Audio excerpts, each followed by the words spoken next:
ਪਿਆਰੇ ਵਿਦਿਆਰਥੀਓ, ਆਪਾਂ ਤੁਹਾਡੀ ਜਨਰਲ ਪੰਜਾਬੀ ਦੀ ਪਾਠ ਪੁਸਤਕ ਦੇ ਵਿੱਚ ਪੰਜਾਬੀ ਸੱਭਿਆਚਾਰ ਵਾਲੇ ਭਾਗ ਦੇ ਵਿੱਚ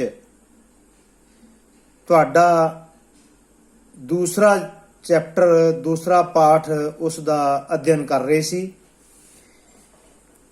ਦੂਸਰਾ ਪਾਠ ਤੁਹਾਡਾ ਪੰਜਾਬ ਦੇ ਮੇਲੇ ਅਤੇ ਤਿਉਹਾਰ ਸਿਰਲੇਖ ਹੇਠ ਦਰਜ ਹੈ ਤੇ ਇਹ ਲੇਖ ਪੰਜਾਬੀ ਦੇ ਪ੍ਰਸਿੱਧ ਸਾਹਿਤਕਾਰ ਸਰਦਾਰ S ਵਣਜਾਰਾ ਬੇਦੀ ਜੀ ਦੇ ਦੁਆਰਾ ਰਚਿਤ ਹੈ, ਉਹਨਾਂ ਦੇ ਦੁਆਰਾ ਲਿਖਿਆ ਗਿਆ ਹੈ ਤੇ ਤੁਹਾਡੀ ਜਿਹੜਾ ਹੈ ਇਸ ਦੇ ਬਾਰੇ ਪਹਿਲਾ ਜਿਹੜਾ ਸੀ ਉਹ ਲੈਕਚਰ ਉਹ ਮੈਂ ਦੇਤਾ ਸੀ ਤੇ दूसरा ਲੈਕਚਰ ਮੈਂ सुरेश कुमार प्रिंसीपल सरकारी सीनियर सैकेंडरी स्कूल लड़के गुरूर साए आप दे सन्मुख प्रस्तुत कर रहा हाँ ते ये जड़ा ਲੈਕਚਰ है ਤੁਹਾਡੇ YouTube चैनल ਜਿਹੜਾ कि अपना सरकारी सीनियर सैकेंडरी स्कूल लड़के गुरूर साए यानी कि GSSS गुरूर साए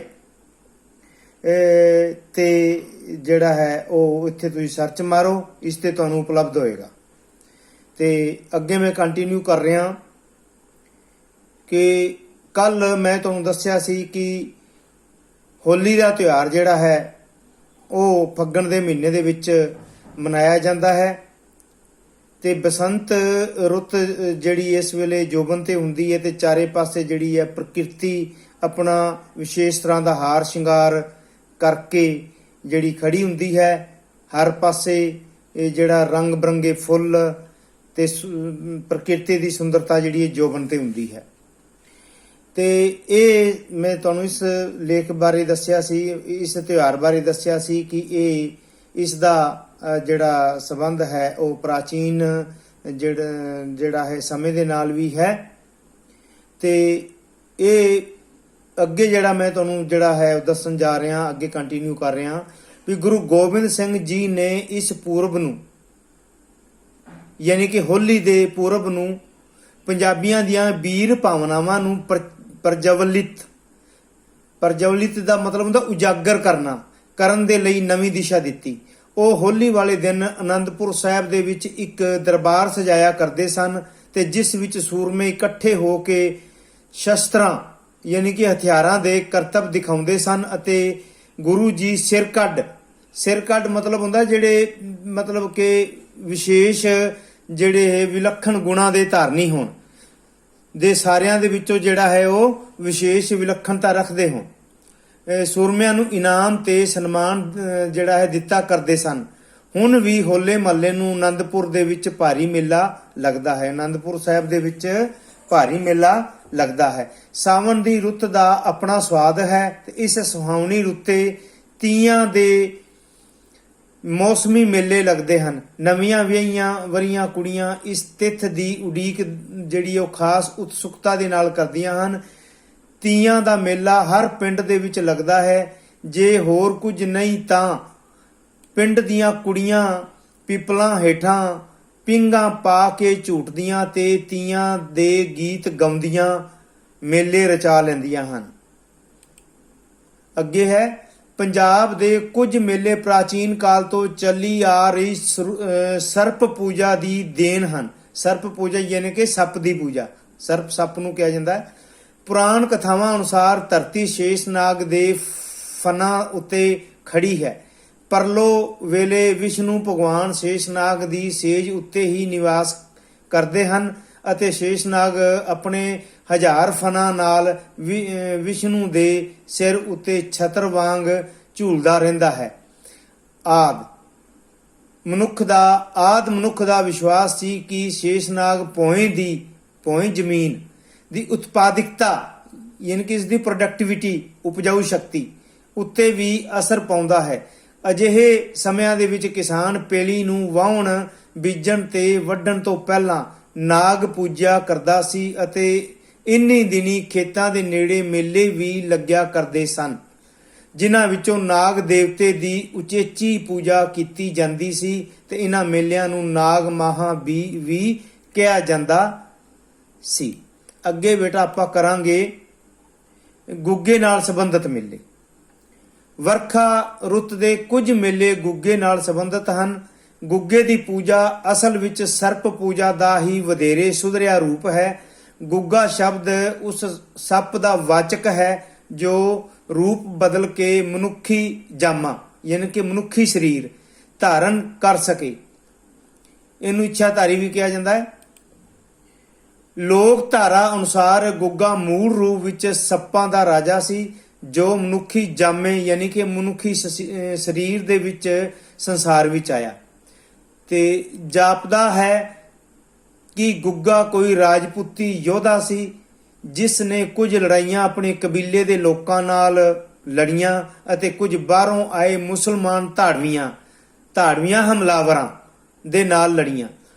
ਇਸ ਦੀ ਵੀਰ ਗਾਥਾ ਉੱਤੇ ਪਿੱਛੋਂ ਮੁਸਲਮਾਨੀ ਰੰਗ ਚਾੜ ਦਿੱਤਾ ਗਿਆ ਅਤੇ ਸਮੇਂ ਦੇ ਬੀਤਣ ਦੇ ਨਾਲ ਲੋਕ ਧਾਰਾ ਦੇ ਅਨੇਕਾਂ ਤੱਤ ਇਸ ਕਥਾ ਵਿੱਚ ਸਮਾ ਗਏ ਯਾਨੀ ਕਿ ਇਸ ਕਥਾ ਦੇ ਵਿੱਚ ਰਲ ਗਏ, ਰਚ ਮਿਚ ਗਏ। ਹੌਲੀ ਹੌਲੀ ਗੁੱਗੇ ਨੂੰ ਸਰਪ ਪੂਜਾ ਨਾਲ ਜੋੜ ਲਿਆ ਗਿਆ ਤੇ ਗੁੱਗੇ ਦੀ ਸਿਮਰਤੀ ਵਿੱਚ ਇੱਕ ਵੱਡਾ ਮੇਲਾ ਛਪਾਰ ਦੇ ਵਿੱਚ ਲੱਗਦਾ ਹੈ। ਅੱਗੇ ਹੈ ਬੇਟਾ ਛਪਾਰ ਦਾ ਮੇਲਾ। ਇਹ ਮੇਲਾ ਲੁਧਿਆਣੇ ਦੇ ਪਿੰਡ ਛਪਾਰ ਵਿੱਚ ਭਾਦਰੋਂ ਸੁਦੀ 14 ਨੂੰ ਲੱਗਦਾ ਹੈ। ਇੱਥੇ ਪਿੰਡ ਦੀ ਦੱਖਣੀ ਗੁੱਠੇ ਗੁੱਗੇ ਪੀਰ ਦੀ ਇੱਕ ਮਾੜੀ ਹੈ। ਇਸ ਦੀ ਗੁੱਗੇ ਦੇ ਭਗਤਾਂ ਨੇ ਰਾਜਸਥਾਨ ਦੀ ਕਿਸੇ ਮਾੜੀ ਤੋਂ ਯਾਨੀ ਕਿ ਮਕਬਰੇ ਤੋਂ ਮਿੱਟੀ ਲਿਆ ਕੇ 1880 ਬਿਕਰਮੀ ਵਿੱਚ ਇੱਥੇ ਸਥਾਪਨਾ ਕੀਤੀ। ਉਦੋਂ ਤੋਂ ਹੀ ਇਹ ਮੇਲਾ ਚੱਲਿਆ ਆ ਰਿਹਾ ਹੈ। ਛਪਾਰ ਦਾ ਮੇਲਾ ਭਾਵੇਂ ਗੁੱਗੇ ਦੀ ਜਿਹੜੀ ਸਮਿਰਤੀ ਵਿੱਚ ਲੱਗਦਾ ਹੈ ਯਾਨੀ ਕਿ ਗੁੱਗੇ ਦੀ ਯਾਦ ਵਿੱਚ ਲੱਗਦਾ ਹੈ, ਪਰ ਇਸ ਵਿੱਚ ਗੁੱਗੇ ਦੇ ਭਗਤਾਂ ਤੋਂ ਬਿਨਾਂ ਦੂਜੇ ਲੋਕ ਵੀ ਚੋਖੀ ਮਾਤਰਾ ਦੇ ਵਿੱਚ ਸ਼ਾਮਲ ਹੁੰਦੇ ਹਨ ਅਤੇ ਇਸ ਮੇਲੇ ਦਾ ਚਰਿੱਤਰ ਲੌਕਿਕ ਹੁੰਦਾ ਦੁਨਿਆਵੀ ਹੋ ਗਿਆ ਹੈ। ਇਸ ਮੇਲੇ ਵਿੱਚ ਪੰਜਾਬੀਆਂ ਨੂੰ ਉਹਨਾਂ ਦੇ ਪੂਰੇ ਰੰਗ ਦੇ ਵਿੱਚ, ਪੂਰੇ ਜਲੌਂ ਦੇ ਵਿੱਚ ਦੇਖਿਆ ਜਾ ਸਕਦਾ ਹੈ। ਅੱਗੇ ਬੇਟਾ ਕੁਝ ਇੱਕ ਮੇਲੇ ਨੇ ਦੇਵੀ ਮਾਤਾ ਦੇ ਨਾਲ ਸੰਬੰਧਿਤ ਮੇਲਿਆਂ ਦੀ ਗੱਲ ਕਰਾਂਗੇ। ਕੁਝ ਮੇਲੇ ਦੇਵੀ ਮਾਤਾ ਨੂੰ ਪਤਿਆਉਣ ਲਈ ਲੱਗਦੇ ਹਨ। ਪਤਿਆਉਣਾ ਬੇਟਾ ਮਨਾਉਣ ਨੂੰ ਕਹਿੰਦੇ ਆ। ਦੇਵੀ ਮਾਤਾ ਦੀ ਪੂਜਾ ਇੱਥੇ ਮੁੱਢ ਕਦੀਮ ਤੋਂ ਯਾਨੀ ਕਿ ਸ਼ੁਰੂ ਤੋਂ ਹੀ ਚਲੀ ਆ ਰਹੀ ਹੈ। ਮਹਿੰਜੋ ਦੜੋ ਤੇ ਹੜੱਪਾ ਦੀ ਖੁਦਾਈ ਵਿੱਚ ਕੁਝ ਮੂਰਤੀਆਂ ਇੱਕ ਦੇਵੀ ਮਾਤਾ ਦੀਆਂ ਵੀ ਲੱਭੀਆਂ ਹਨ ਤੇ ਪਹਾੜੀ ਇਲਾਕੇ ਵਿੱਚ ਦੇਵੀ ਮਾਤਾ ਦੀ ਪੂਜਾ ਮੈਦਾਨੀ ਇਲਾਕੇ ਦੇ ਮੁਕਾਬਲੇ ਦੇ ਵਿੱਚ ਜ਼ਿਆਦਾ ਪ੍ਰਚਲਿਤ ਹੈ। ਜਵਾਲਾ ਜੀ, ਚਿੰਤਾਪੁਰਨੀ, ਨੈਣਾ ਦੇਵੀ, ਮਨਸਾ ਦੇਵੀ ਜਿਹੜੇ ਸਥਾਨ ਨੇ ਜ਼ਿਆਦਾ ਪ੍ਰਚਲਿਤ ਹਨ। ਜਵਾਲਾ ਜੀ, ਚਿੰਤਾਪੁਰਨੀ, ਨੈਣਾ ਦੇਵੀ ਅਤੇ ਮਨਸਾ ਦੇਵੀ ਦੇ ਸਥਾਨਾਂ ਤੇ ਚੇਤਰ ਅਤੇ ਅੱਸੂ ਮਹੀਨਿਆਂ ਦੇ ਵਿੱਚ ਨਰਾਤਿਆਂ ਦੇ ਦਿਨੀ ਮੇਲੇ ਲੱਗਦੇ ਹਨ। ਅੱਗੇ ਬੇਟਾ ਆਪਾਂ ਪੰਜਾਬ ਦੇ ਇੱਕ ਪ੍ਰਸਿੱਧ ਮੇਲੇ ਬਾਰੇ ਮੈਂ ਤੁਹਾਨੂੰ ਦੱਸਾਂਗਾ। ਜਰਗ ਦਾ ਮੇਲਾ। ਇਹ ਮੇਲਾ ਚੇਤਰ ਦੇ ਮਹੀਨੇ ਦੇ ਪਹਿਲੇ ਮੰਗਲਵਾਰ ਨੂੰ ਜਰਗ ਪਿੰਡ ਵਿੱਚ ਸੀਤਲਾ ਦੇਵੀ ਨੂੰ ਪਤਿਆਉਣ ਲਈ ਲੱਗਦਾ ਹੈ। ਲੋਕਾਂ ਦਾ ਨਿਸ਼ਚਾ ਹੈ ਯਾਨੀ ਕਿ ਵਿਸ਼ਵਾਸ ਹੈ ਕਿ ਬੱਚਿਆਂ ਨੂੰ ਚੇਚਕ ਦੇ ਦਾਣੇ ਸੀਤਲਾ ਦੇਵੀ ਦੇ ਪ੍ਰਵੇਸ਼ ਕਰਨ ਨਾਲ ਨਿਕਲਦੇ ਹਨ। ਸੀਤਲਾ ਦੇਵੀ ਨੂੰ ਖੁਸ਼ ਰੱਖਣ ਲਈ ਕੁਝ ਰੱਖਾਂ ਤੇ ਉਪਾਅ ਕੀਤੇ ਜਾਂਦੇ ਹਨ।